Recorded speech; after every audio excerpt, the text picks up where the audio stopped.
Tasha, why are you not dressed? 'Cause I'm protesting alongside of Sudan, China, and Brazil.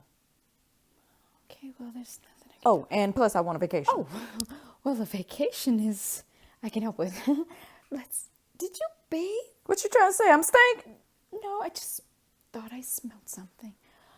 So let's see. Let me check the calendar. July 14th through the 20th. Does that work for you? Yeah, that'll work. Okay, great. We're going to take a small vacation in July from the 14th to the 20th, and then we'll be back on the 23rd with some fresh videos, just like I'm hoping you good. What? What you say? Nothing. Are you going to go get Yeah, dressed I'm now? gonna go get dressed. Okay, great.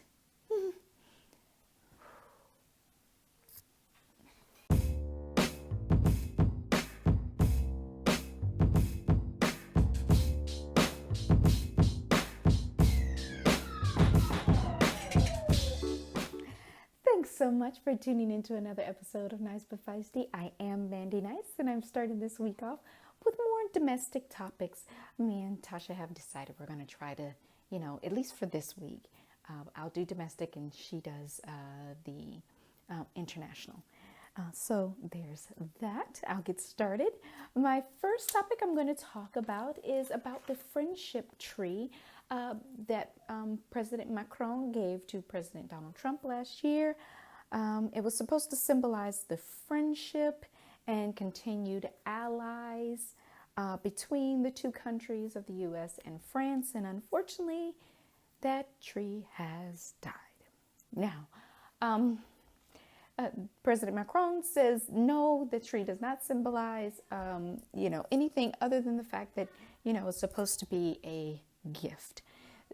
But if we are to take it as the symbol that it was supposed to originally be, it just does not bode well. It's a bad omen. So there's that. Although President Macron said he is going to send a new tree, but it is kind of hard to kill an oak tree, so yeah, moving on. My second topic is talking about Sarah Huckabee Sanders, who is resigning her position as White House press secretary. If you have been paying attention, she hasn't actually held an official press conference since March of this year, and so we really shouldn't be in shock, especially since we see how quickly there is a turnaround in this particular administration with the press secretary. I mean, if we just look back at Mr. Scaramucci, he lasted all of about 10 days. So yeah, so there's that. I'm not sure. There is a lot of speculation as to why she resigned or may have been kicked out or booted out, and it may or may not have to deal with the fact that she had to give testimony to Robert Mueller during the investigation, where she had to admit that she did mischaracterize the agency, the FBI agency, as being that they didn't trust James Comey anymore, and all of that, and that was it just simply wasn't true. So moving on, there is an update to the college admission scandal. The sailing coach John Vandermoor of Stanford has pled guilty to fraud, and he will receive 1 day in prison with time served, and will also get 2 years of probation and a $10,000 fine. That's because he got the complexion for protection, hunty. Yes, Tasha. Complexion for the protection. I actually know what that means now because I watched some of the comedians that Tasha has been watching, and Mr. Paul Mooney was very, very clever in stating, without any certain terms, white privilege. So there's that. Another topic I want to cover, and this will probably be my last one, is about what they call deep fake technology. And this technology just basically allows for a particular person to overlay someone else's face upon their face when doing a video. And I remember seeing a video, sure, I think it was either right before President Barack Obama left office or right after. And Key and Peele, Mr. Peele from the Key and Peele show, who went on to do the movie Get Out. I love that movie, actually. Anyway, so he actually did a video showing how this technology worked. And, you know, he went on to basically show people that by actually overlaying Barack Obama's face over his face, and basically said, oh, you know, you guys, you need to watch out for this type of technology, because it could be very disruptive for our society, because there could be a lot of misinformation. It could seem like someone is calling for violence when they are not. It may actually, it just upend things by giving misinformation. So, guys, when you watch your videos, just make sure that you're doing your due diligence to check up on the information that is given to you. This is why I tell you guys to Google or go, you know, check this information out for yourselves. Don't completely rely on me and Tasha to give you this stuff. We give it to you so that you will hopefully do more on your end. So that is that. I think I've covered. Oh, one more thing. Usually Tasha kind of covers the racism aspect in our country, but since she's doing international this week, I'll cover this topic.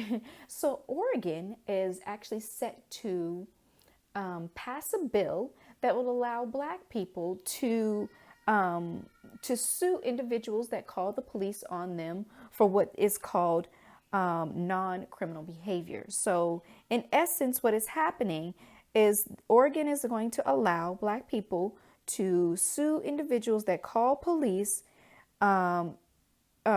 for frivolously utilizing police resources for non-criminal behavior of individuals. So, for example, like we've seen where there have calls that Black people are, you know, just having a picnic or taking a telephone call in a hotel lobby, or even trying to cash a check at a bank. These are normal activities, normal behavior in our society. And unfortunately, Black people are not allowed to just live, it seems. Even, you know, we saw the incident with the young lady on a college campus. I do believe it was Harvard. And, you know, another postgraduate called the police on her because she was taking a nap in the Commons area. So, you know, Oregon is trying to curtail that type of behavior because it is utilizing police resources that could be used to either catch real criminals or to actually combat the opioid crisis. So there's that.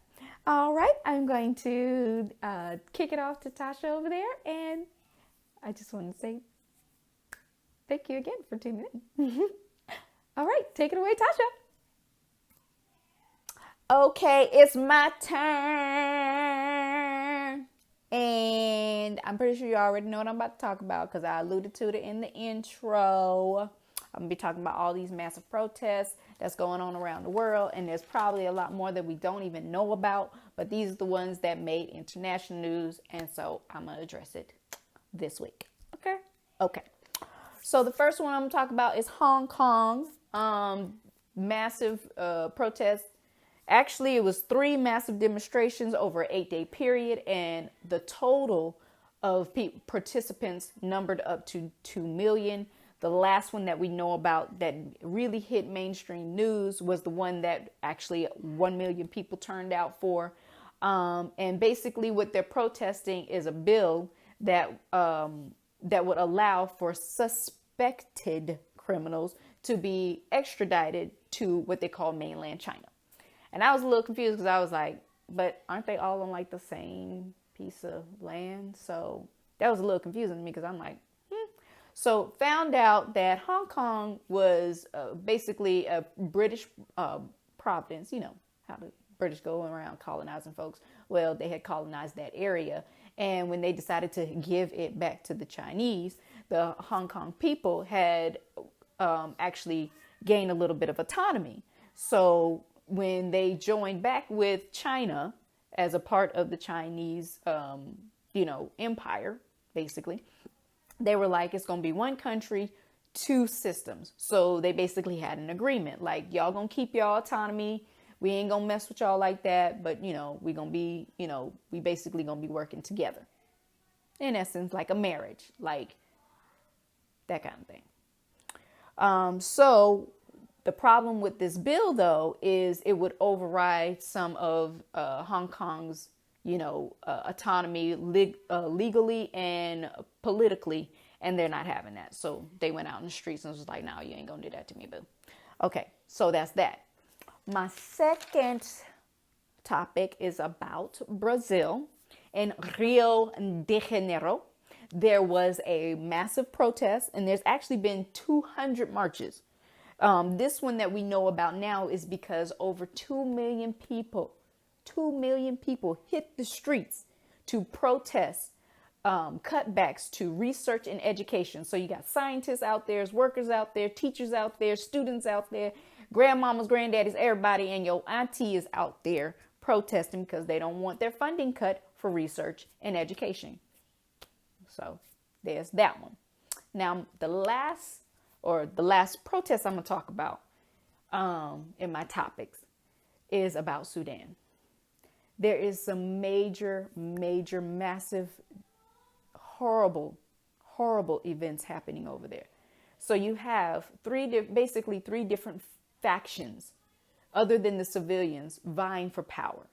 The Sudanese people have been protesting since December, and finally in April, the military was able to oust their former president, al-Bashir.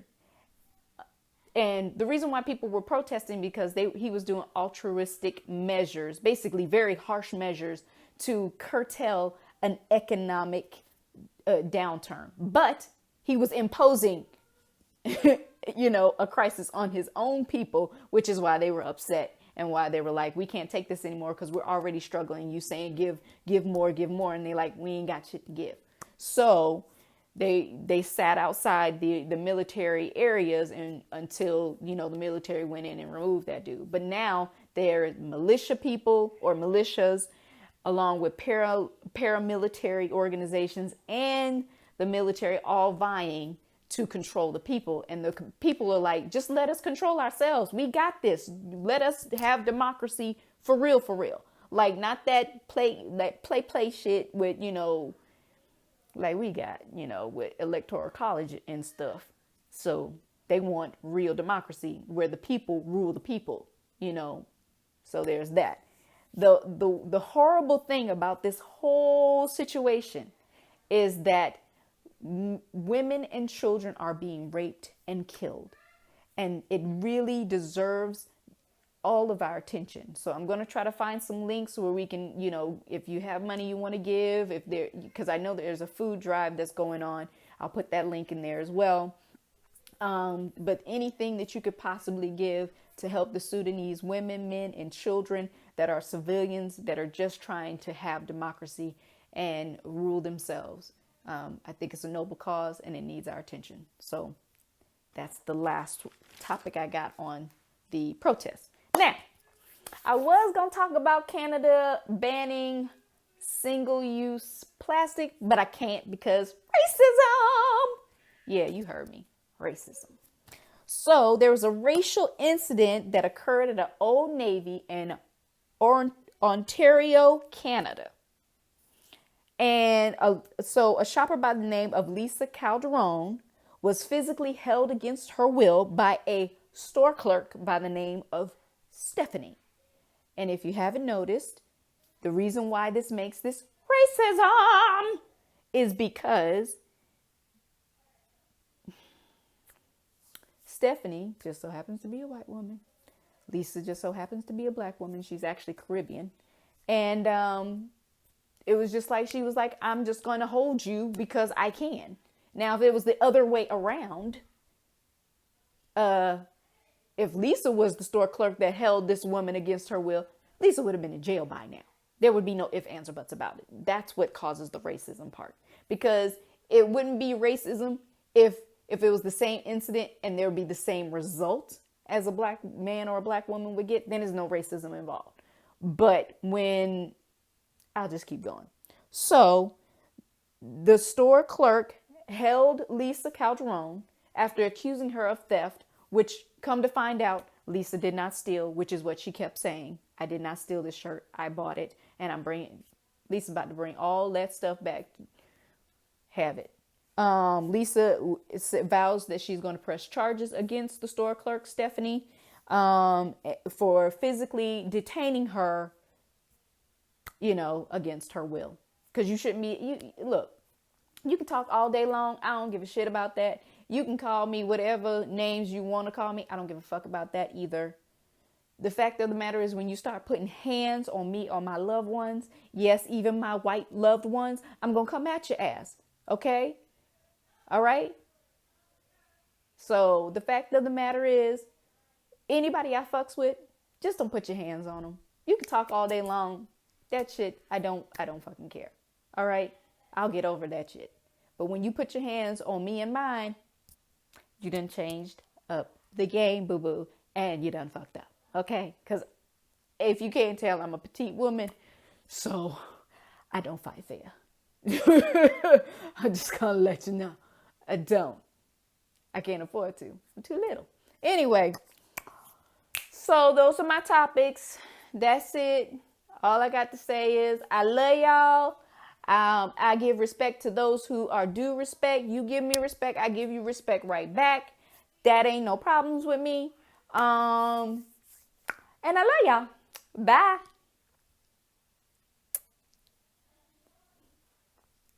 Well, thanks so much for tuning in to another episode of Nice But Feisty with Mandy Nice and Tasha Feisty. Ooh,